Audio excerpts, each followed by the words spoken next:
Ciao! Mi chiama è Marco. I can't wait to tell you about my trip to Molise.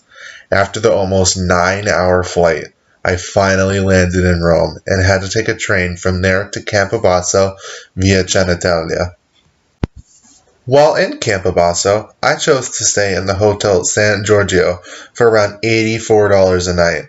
This hotel was great for accommodations, and they were very understanding of my imperfect Italian speaking. My favorite day in Campobasso started with visiting the infamous Museum of Campobasso Sant'Antico to learn more about the rich history of this part of the region. Afterwards, I went to an Italian restaurant named Ristorante Acanello, of which I highly recommend the stracciatella di vitello and spaghetti con pomodorini. After touring Campobasso, I decided to take a trip to Isernia, another city in Molise. I took the Trenitalia again to get there, as it was the main way of transportation throughout Italy. On the way, I stopped in Riccia to experience the Riccia Grape Festival. This is a yearly tradition in which they celebrate their harvest for the year, picking only the best items like grapes, veggies, pizza, and of course wine. The whole town comes together to celebrate this, and it is quite the experience. Isernia was a great place to visit while in Molise. I decided to stay at the Hotel Il Palazzato. The outside of this building is what really won me over. The architecture was beautiful, and once I stepped inside, I came to love it even more.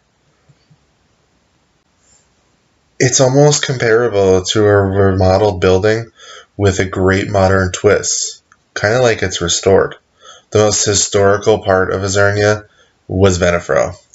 I felt as if there were a secret city inside of Isernia itself, since it's almost secluded from the entire city. Venafro has withstood many hardships throughout history, between poverty and disease, which this can truly only be experienced while you're there. So a day in Venafro can make you pretty hungry. So after visiting it, I decided to stop and get, of course, pizza at a pizzeria called Pizzeria Il Mulino. The pizzeria had amazing views of the mountains and valleys of Isernia. And if you're wondering, yes, I did get pizza from a true Italian pizza maker.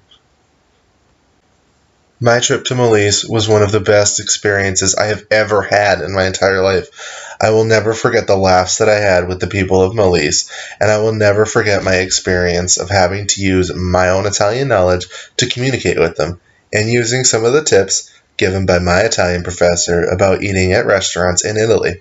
I'm ready for my next trip back, but next time, I think I want to schedule some more time there. Ciao!